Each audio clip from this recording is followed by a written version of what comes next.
Tes.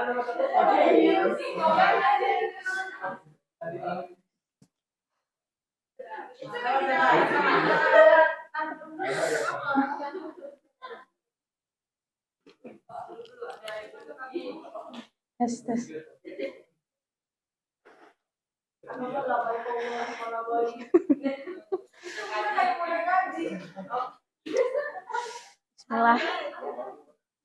Bentar.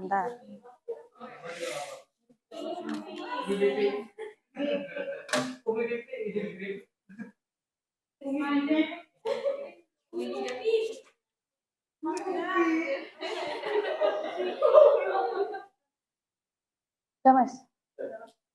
Oh, langsung.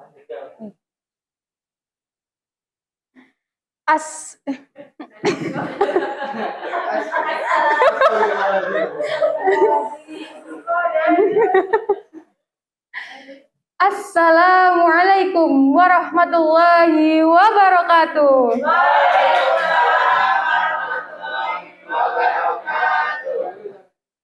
Ini masih kurang semangat ini ya. Coba saya ulangi lagi. Assalamualaikum warahmatullahi wabarakatuh. Waalaikumsalam warahmatullahi wabarakatuh.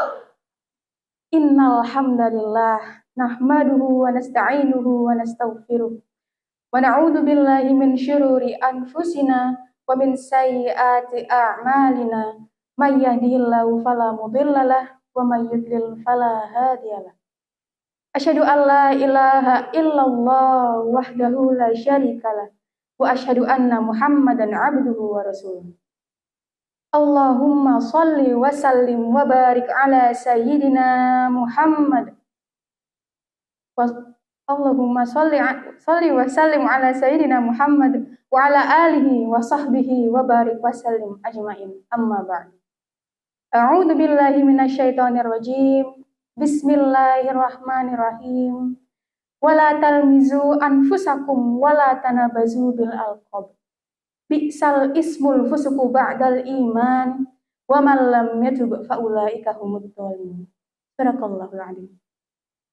Yang saya hormati Bapak Ibu guru dan juga jajaran staf SMA X yang turut hadir di acara PHBI 1 Muharram ini, beserta juga adik-adikku sekalian yang gak hanya cantik-cantik dan ganteng-ganteng, tapi juga semangat menimba ilmu keagamaan untuk bekal dunia dan juga akhiratnya kelak. Insya Allah. Tepuk tangan dulu dong untuk kita semua. Adek. Kakak punya temen nih, namanya Ifzi Hoyer. Kakak pernah dikasih tahu sebuah pepatah dari Thailand. Bunyinya kayak gini. Tamiru karak medai.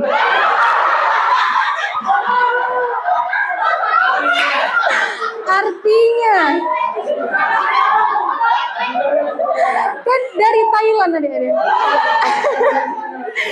Artinya tak kenal maka tak sayang. Oleh karena itu, perkenalkan, saya Abida, saya mahasiswa semester 7 dari Sekolah Tinggi Ilmu Dakwah Al-Hadid Surabaya.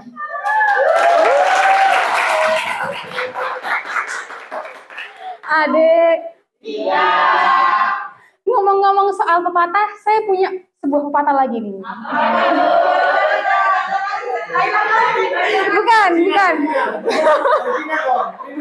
Bukan. Dan ini bukan dari Thailand atau dari Cina atau dari manapun, bukan. Kali ini datangnya dari seorang ulama besar Islam, yaitu Imam Bukhari.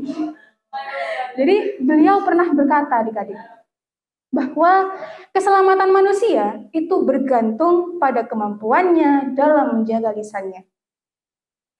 Akhir-akhir ini sempat viral ya di sosial media, dan saya juga percaya adik-adik semua ini pasti sudah tahu. Jadi ada seorang dai terkenal yang melontarkan candaan hinaan pada seorang pengemis yang berpenampilan lusuh. Akibat dari tindakannya tersebut, beliau mendapatkan banyak sekali sorotan dari publik, banyak sekali kritikan dan juga tekanan dari berbagai pihak, yang pada akhirnya berujung pada turunnya beliau dari jabatan pemerintahan yang sebelumnya diembannya.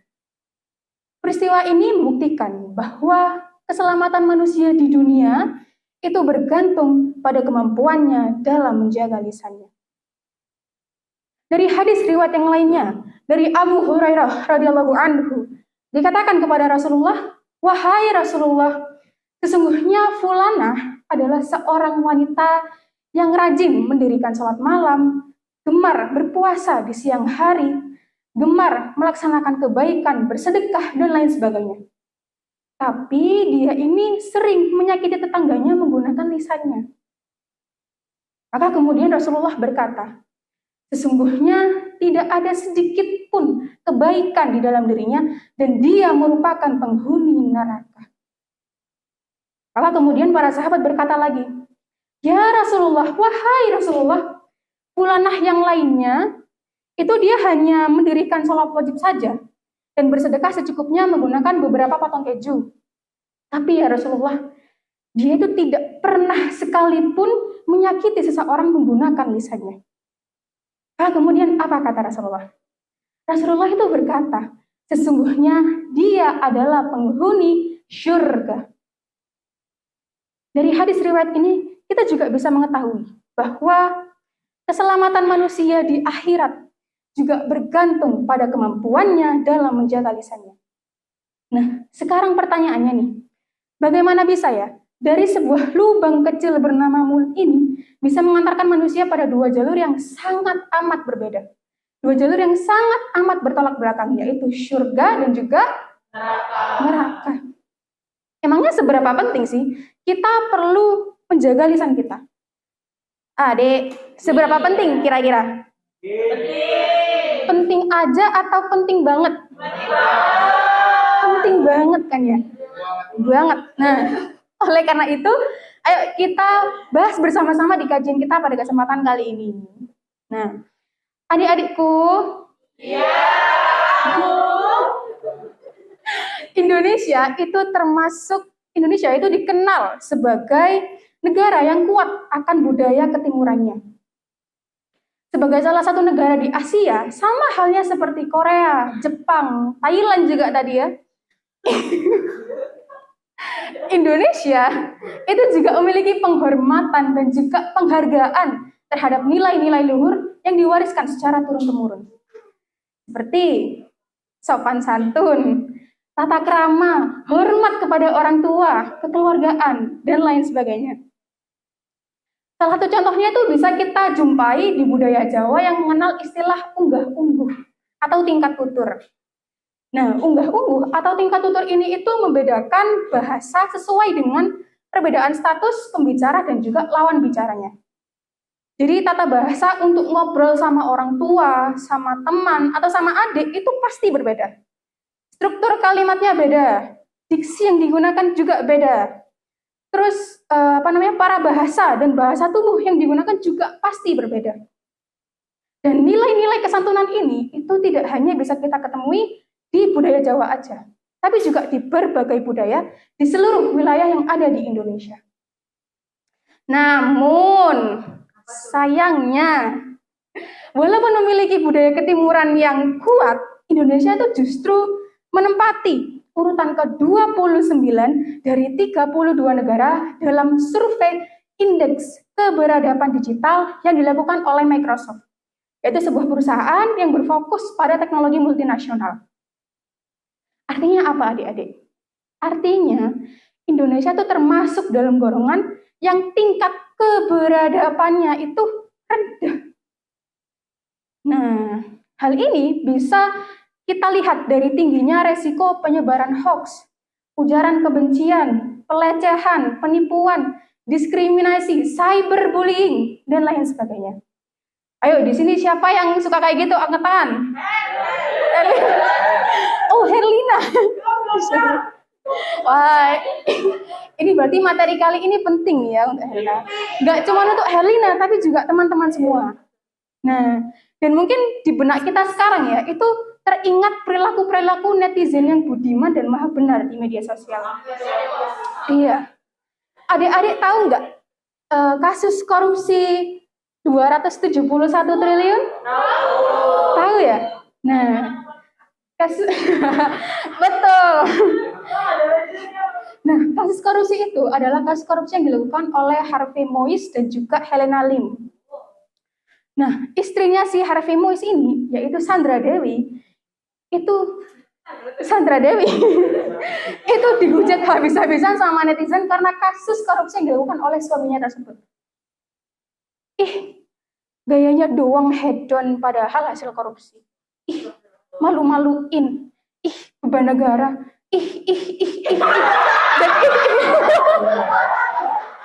Dan lainnya.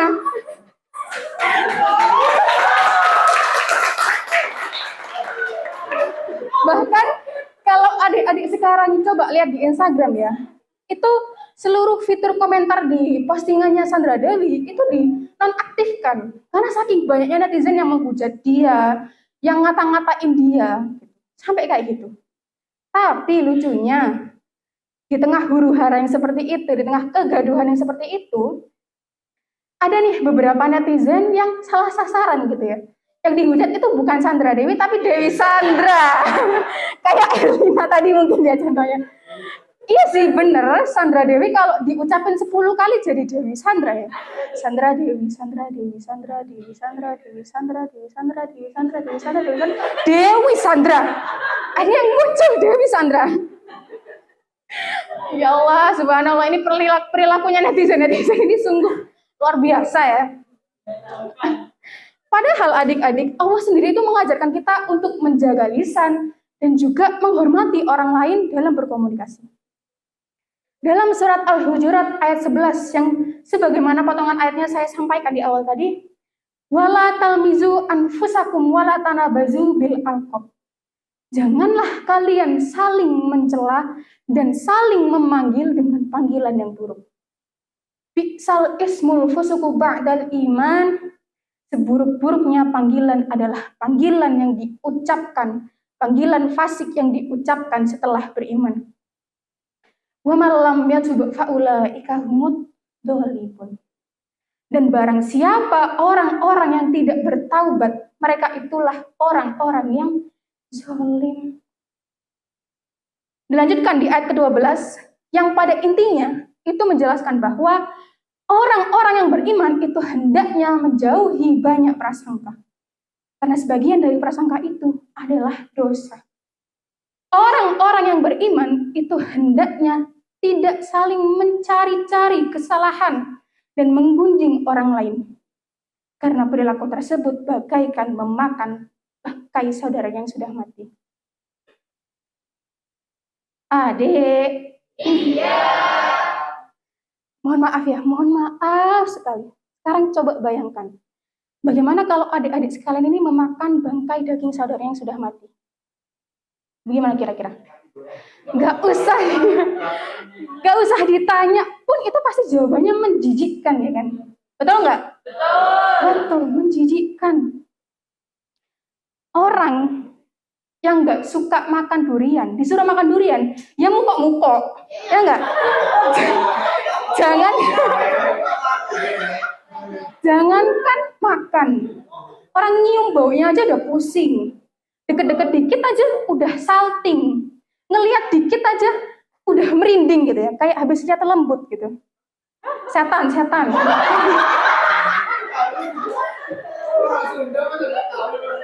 Padahal buah durian ini bagi sebagian orang itu adalah buah yang sangat amat nikmat gitu ya.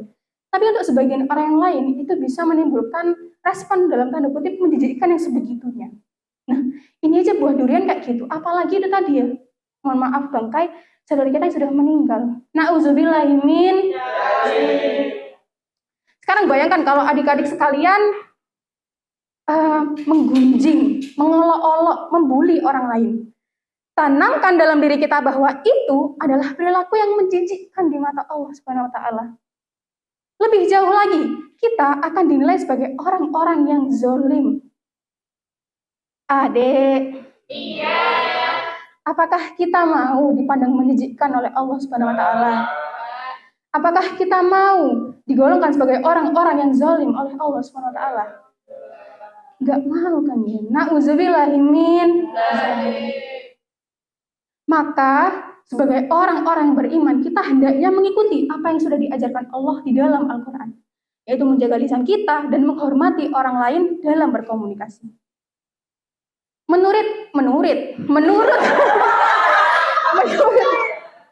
Menurut pakar Jeffrey Leach, setidaknya itu ada 6 prinsip kesantunan yang bisa kita terapkan dalam berkomunikasi. Yang pertama, prinsip kedermawanan dan juga kebijaksanaan, yaitu dengan memberikan kemudahan atau keuntungan untuk lawan bicara. Contohnya, ketika teman ingin menjawab pertanyaan di depan kelas, ya dipersilahkan dengan santun. Ketika ada teman yang nggak paham, terus tanya kepada Bapak Ibu Guru, ya ditunggu dengan sabar. Jangan dinyinyirin, halah cari perhatian, halah cari muka, menjilat, dan lain sebagainya. Kemudian yang kedua, ada prinsip penghargaan dan juga kesederhanaan, yaitu dengan memberikan pujian dan juga penghargaan, bukannya merasa lebih tinggi atau lebih bisa daripada orang lain. Contohnya, ketika teman kita ada yang baru aja menang lomba atau olimpiade gitu ya, ya kita berikan ucapan selamat, apresiasi gitu ya. Ketika ada teman yang unjuk bakat di sosial media, ya kita berikan like, kita berikan komentar yang mendukung gitu ya. Bukan malah iri dengki atau malah adu nasib, halah gitu doang aku juga bisa kali. Kemudian yang ketiga, ada prinsip persetujuan dan juga simpati, yaitu dengan menunjukkan kesepakatan atau satu pemahaman dan menunjukkan simpati kepada lawan bicara. Contohnya, ketika ada teman menyatakan pendapatnya di media sosial, ya kita tunjukkan kesepakatan, kita tunjukkan ke satu pemahaman. Kalau misal kita punya perbedaan pendapat, ya sampaikan dengan penuh simpati, dengan penuh empati, dengan penuh kepedulian. Jangan malah langsung dijudge, langsung dihakimi gitu. Nah, itu adik-adik. Dari sini kita bisa mengambil kesimpulan ya, adik-adikku sekalian, bahwa walaupun Indonesia itu memiliki budaya ketimuran yang kuat, tapi ternyata masih ada loh permasalahan kesantunan dan juga keberadaban yang ada di Indonesia. Padahal Islam sendiri mengajarkan kita untuk menjaga lisan dan menghargai orang lain dalam berkomunikasi. Mereka yang tidak sanggup menjaga lisannya, apalagi sampai menyakiti orang lain, sesungguhnya termasuk dalam golongan orang-orang yang zalim. Dan Allah sendiri menggambarkan orang-orang yang zalim itu sebagai pemakan daging saudara yang sudah meninggal. Saking dalam tanda kutip mencicikkannya perilaku tersebut. Nah, dari sini kita menurut pakar Geoffrey Leach juga ada setidaknya 6 prinsip kesantunan yang bisa kita terapkan dalam berkomunikasi, seperti kebijaksanaan dan kedermawanan, penghargaan dan juga kesederhanaan, persetujuan dan juga simpati. Maka adik-adikku sekalian, baik berkomunikasi secara langsung maupun menggunakan media sosial sekalipun, hendaknya kita harusnya berhati-hati dengan apa yang kita ucapkan kepada orang lain. Kalau kita tidak bisa mengucapkan hal-hal yang baik, hal-hal yang hasan, hal-hal yang karim, hendaknya diam adalah perilaku yang tepat, yang baik. Mudah-mudahan kita semua yang ada di forum kali ini, di kajian kali ini, termasuk sebagai orang-orang yang beriman, yang berhasil mengamankan tiket surganya Allah melalui lisan dan juga perkataan yang terjaga. Amin. Mari adik-adikku sekalian kita panjatkan doa bersama-sama agar Allah Subhanahu wa taala senantiasa melindungi kita dari perkataan dan juga perbuatan yang sia-sia, apalagi sampai menyukai orang lain. A'udzu billahi minasyaitonir rajim. Bismillahirrahmanirrahim. Allahumma shalli ala Muhammad wa ala ali Muhammad. Wa radhiyallahu ta'ala an kulli sahabati Rasulillahi ajma'in.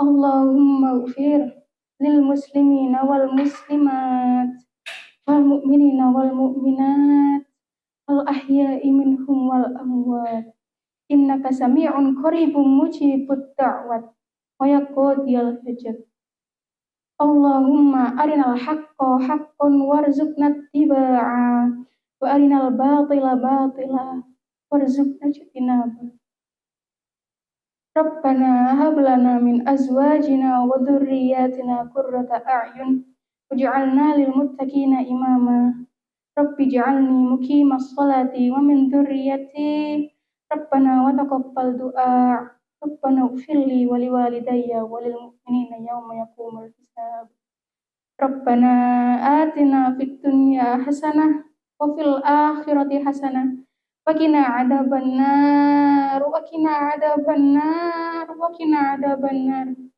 سبحان ربك رب العزة عما يصفون وسلام على المرسلين والحمد لله رب العالمين آمين آمين آمين يا رب العالمين.